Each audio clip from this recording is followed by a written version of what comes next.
Hello दोस्तों, कैसे हैं आप सब। आई होप आप सब बहुत अच्छे होंगे। और आज मेरा आने का सिर्फ एक छोटा सा मोटिव है, आपको एडवांस अकाउंट्स के बारे में थोड़ा सा गाइडेंस देना। जिन बच्चों ने बोथ ग्रुप्स देने हैं वो आज अपना टेक्स्ट का पेपर देकर आए होंगे और उन्होंने अपना ग्रुप 1 ख़त्म कर लिया है। उन्होंने अभी तक एडवांस अकाउंट्स को हाथ नहीं लगाया होगा, तो पहले मैं उनके बारे में बात करना चाहूँगा कि वो क्या करें। वो उनके लिए बेसिकली मैं आपको लेकर आया हूँ कुछ इंपॉर्टेंट टॉपिक की लिस्ट कि आपको कौन कौन से टॉपिक करने हैं। प्रेफरेंस वाइज रखे हैं, इसी ऑर्डर में आपको कंप्लीट करना होगा। आप अपना एडवांस अकाउंट्स का पूरा पेपर अच्छी तरह से क्लियर कर सकते हैं, अच्छी तरह से कंप्लीट कर सकते हैं। तो प्लीज़ एक बार वो सब बच्चे मेरे साथ देखें एडवांस अकाउंट्स के इंपॉर्टेंट टॉपिक की लिस्ट जो एग्जाम में पक्का पक्का आने ही आने हैं। तो ये देखिए जी, पहले से पहले आपके पास क्या है, ईसॉप 5 मार्क्स कंफर्म होगा। 5 मार्क्स से ऊपर आ जाए तो बहुत अच्छी बात है। मुझे हमारी बुक के अंदर भी मुश्किल से 15 से 20 क्वेश्चन है, जिसके अंदर कुछ इंपॉर्टेंट टॉपिक लिस्ट और इवन इंपॉर्टेंट क्वेश्चन लिस्ट मैंने आपको दे रखी है। वो क्वेश्चन लिस्ट वाले ही क्वेश्चन करने हैं, इसके अलावा कुछ एक्स्ट्रा करने की ज़रूरत नहीं है। सेम बायबैक भी ऐसा टॉपिक है जो एग्जाम में आता ही आता है, 10 मार्क्स का। ये आपका कंफर्म है। मैं जिस ऑर्डर में आपको दे रहा हूँ आपने इसी ऑर्डर में रिविजन करनी है।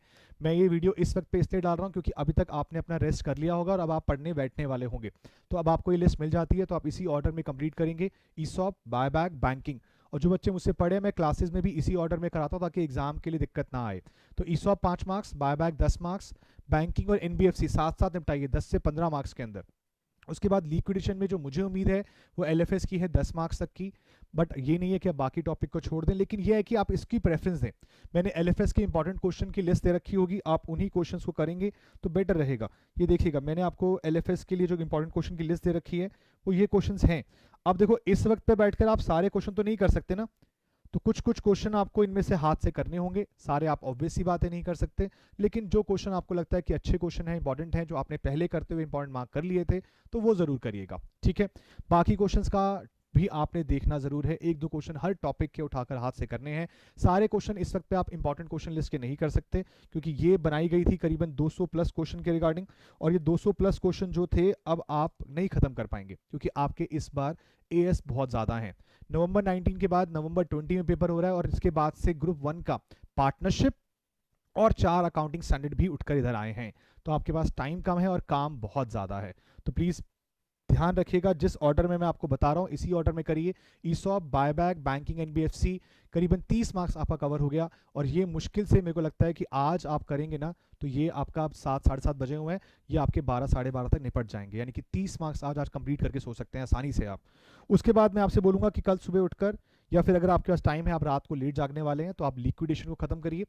उसके बाद पार्टनरशिप उठाइए। पहले 4 टॉपिक आपके करीबन 40-45 मार्क्स कवर कर गए। ये 40 टू 40 मार्क्स कवर कर गया, आपका 40 मार्क्स कर गया, आप पास हो चुके हैं। अच्छी बात, कोई दिक्कत नहीं है।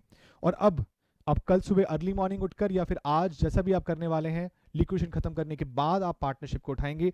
उम्मीद है पार्टनरशिप से पीस मील और अमलगमेशन के चांसेस ज़्यादा रहते हैं, क्योंकि जो लास्ट पार्टनरशिप हुआ था नवंबर 19 इंटर ग्रुप 1 के अंदर, उसके अंदर गार्डनर वर्सेस मुरे आया था। तो मुझे लगता है कि अब जो चांसेस हैं आने के, वो पीस मील या अमलगमेशन के हैं। तो ये 2 टॉपिक पे आप पूरा ज़्यादा ध्यान दीजिएगा। बाकी क्वेश्चन जो इंपॉर्टेंट क्वेश्चन की लिस्ट से हैं वो भी ज़रूर, अब आप हाथ से नहीं कर पा रहे हैं अगर, तो आप ओरली प्लीज़ ध्यान से करके जाना। एक बार उनका अच्छे से ऑडिट कर लेना कि इसमें ये पॉइंट इंपॉर्टेंट है, इसमें ये पॉइंट इंपॉर्टेंट है। क्वेश्चन स्टडी मटेरियल वाले ही आएंगे, हमारी बुक के अंदर सब कुछ कवर है। आपको अलग से बाहर से इस वक्त पे कुछ भी नया उठाने की जरूरत नहीं है। आप इस वक्त पे एमटीपी आरटीपी के क्वेश्चन भी बड़े वाले बुक हुए क्वेश्चन में उठाना, एएस के क्वेश्चन जरूर वहां से करना, लेकिन वो मत उठाना। और फिर उसके बाद आपके पास कंसोलिडेशन और अमलगमेशन है। जो नवंबर 19 का एग्जाम हुआ था उसमें इंटरनल रिकंस्ट्रक्शन आया था। आई होप टचवुड अमलगमेशन आना चाहिए। कंसोलिडेशन तो बेटा देखो बैलेंस शीट वाला क्वेश्चन है, छोटा बड़ा मुश्किल जैसा भी होगा, लेकिन अमलगमेशन एक ऐसा है कि जो इंटरनल रिकंस्ट्रक्शन चॉइस में आएगा, तो आपको 2 में से कोई ना कोई पिक करना है। तो पहले अमलगमेशन को पिक करना और उसके बाद फिर इंटरनल रिकंस्ट्रक्शन को पिक करना। इंटरनल रिको करने में आपको टाइम ज़्यादा लगेगा भी नहीं। अगर मैं बोलूँ तो इंटरनल रिको के सारा करने में 2 घंटे लगते हैं, क्योंकि आप ऐसे सकते बैलेंस शीट बनाकर एक क्वेश्चन की देखेंगे, बाकी सब क्वेश्चन के पॉइंट देखेंगे कि इसका ये डेबिट, इसका ये क्रेडिट, वगैरह वगैरह। तो ये 15 मार्क्स का है, कंसोलिडेशन 10 मार्क्स में, ये 15 मार्क्स में। इसी ऑर्डर में, इसी प्रेफरेंस में करेंगे, आपका पेपर बहुत इजी आएगा, कोई दिक्कत नहीं आएगी। आपके करीबन 60 टू 70 मार्क्स के अंदर से 55-60 मार्क्स मैं बोल सकता हूँ पक्के आने वाले हैं, अगर आप इस ऑर्डर को फॉलो कर लें एक बार तो।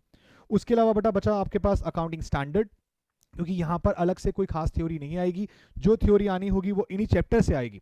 ग्रुप 1 की तरह नहीं कि अलग से कोई थ्योरी का पार्ट होगा, नहीं। हमने अपने मैराथन में भी कवर कर रखा है, आपके पास हमारी मैराथन भी अवेलेबल है। अगर आपने हमारी क्लासेस नहीं ली है तो आप मैराथन से देख सकते हैं, और हमने इन सारे टॉपिक्स के बारे में बात कर रखी है।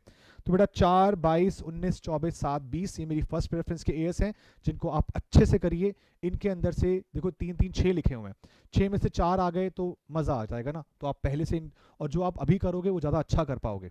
तो आपके पास अगर टाइम है आज सब कुछ करने के बाद तो एक आधा एएस आज कर लेना, बाकी परसों या कल रात को उठा लेना। बट आपका टाइम अभी है ए प्रेफरेंस का, और उसके बाद फिर बी प्रेफरेंस का। मैंने एएस 14 को सबसे लास्ट में रखा है, क्योंकि वो अमल के मिशन करते हो तो आप साथ में वैसे ही खत्म कर लोगे। तो ए प्रेफरेंस के एएस पहले करने हैं, फिर बी प्रेफरेंस के एएस करने हैं। इस तरह से आपका काम किया जाएगा। और जो बच्चे इस वक्त सिर्फ सेकंड ग्रुप देने वाले थे, वो तो बेटा करीबन 7-8 दिन से लगे हुए हैं, मेरे पास भर के डाउट्स आ रहे हैं, मैं उन सबके रिप्लाई भी कर रहा हूँ। और उन सब बच्चों ने अब तक अच्छे से प्रिपरेशन कर ली होगी। आई होप कि सब अच्छे से कर रहे हैं। वो तो अपना एक एक इंपॉर्टेंट क्वेश्चन लिस्ट का क्वेश्चन कर रहे हैं, जो कि उनके लिए बहुत बेस्ट है। बाकी बच्चे भी जितना हो सके इंपॉर्टेंट क्वेश्चन लिस्ट से क्वेश्चन कीजिएगा। हमारा ग्रुप 1 का भी 125 मार्क्स का पूरा पेपर हमारी बुक से कवर था, जो कि स्टडी मटेरियल बेस्ड और पास्ट एग्जाम बेस्ड ही होता है। और अभी भी यही उम्मीद है कि पेपर आसान आएगा, टचवुड सब कुछ अच्छा होगा। तो प्लीज़ आप सब अब इस लिस्ट के बेसिस पर, इस ऑर्डर के बेसिस पर अपना काम शुरू कीजिए और जल्दी से पढ़ाई करने बैठ जाइए। दूसरी वो चीज़, पेपर अटेम्प्ट कैसे करना है, मैं ये फिर से आपको बोलना चाहूँगा। जो बच्चे इस वीडियो को यहाँ तक देख रहे हैं, प्लीज़, मैंने ऑलरेडी अपनी एक वीडियो डाली थी ग्रुप 1 से पहले कि पेपर अटेम्प्ट कैसे करना है, तो उस वीडियो को देख लीजिए। मैं उस वीडियो का डिस्क्रिप्शन बॉक्स में लिंक भी डाल दूंगा। अगर आपने नहीं देखी अभी तक वो वीडियो जरूर देखिएगा। बहुत बच्चों को हेल्प हुई बेटा, उससे बहुत बच्चों का पेपर पूरा अटेम्प्ट हो पाया, बहुत अच्छी तरह से पेपर करके आ पाए। तो आप सबके लिए भी ज़रूरी है कि आप उस वीडियो को देखें और जितना हो सके अपने दोस्तों को दिखा दें, ताकि वो सब भी इस चीज़ को फॉलो कर पाएँ। पहले 15 मिनट कैसे यूज़ करने हैं वो चीज़ मैंने उसे बताई थी, और मैं यहाँ पे भी बोल देता हूँ। पहले 15 मिनट के अंदर आपको उन्हीं क्वेश्चंस को पिक करना होता है जो आपको बेस्ट आते हैं। बैंकिंग कंपनी, ईसॉप, बायबैक, ये टॉपिक बहुत ही प्यारे प्यारे टॉपिक हैं, बिल्कुल आसानी से मार्क्स मिल जाते हैं। तो उन टॉपिक को पहले करना। पहला क्वेश्चन पार्टनरशिप का लेके मत बैठना, अमलगमेशन का लेके मत बैठना, कंसोलिडेशन लेके मत बैठना। ये ऑर्डर जो लिखा है ना, ये एक्चुअली में पेपर करने का ऑर्डर भी है। ईसॉप पहले करो, बायबैक पहले करो, बैंकिंग पहले करो। और इन केस अगर आपको एएस अच्छे से आते हैं तो एएस पहले कर लो, लेकिन ये ऑर्डर इसी तरह से रहेगा।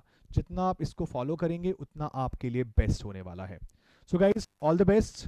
और एक और चीज़ जो आप सबके लिए मैंने अपने टेलीग्राम चैनल पे भी डाला था, कल रात को 11 बजे, और इवन हो सका तो मैं जल्दी आने की कोशिश करूंगा। मैं टाइम डाल दूंगा कल मॉर्निंग में कि मैं कल रात को कितने बजे डाउट क्लासेस के लिए आ रहा हूँ। मैं कोशिश करूंगा जितना लेट आ सकूँ उतना बेटर है, ताकि आप तब तक सब कुछ खत्म कर चुके हो और मुझसे डाउट पूछ सकें। तो लाइव डाउट सेशन कल शाम को होगा आप सबके लिए, तो प्लीज़ शेयर कीजिएगा अपने दोस्तों के साथ, ताकि सब अपने इस लाइव सेशन का फ़ायदा उठा सकें। सो गाइज, जय माता दी, सब अच्छे से प्रिपरेशन करिए। जल्दी से मिलते हैं कल शाम को लाइव डाउट क्लास के लिए, और फिर आपके एग्जाम के रिव्यू देखेंगे। ठीक है, थैंक यू सो मच बेटा, ऑल द बेस्ट। अच्छे से करते रहिए, लगे रहिए। थैंक यू बेटा।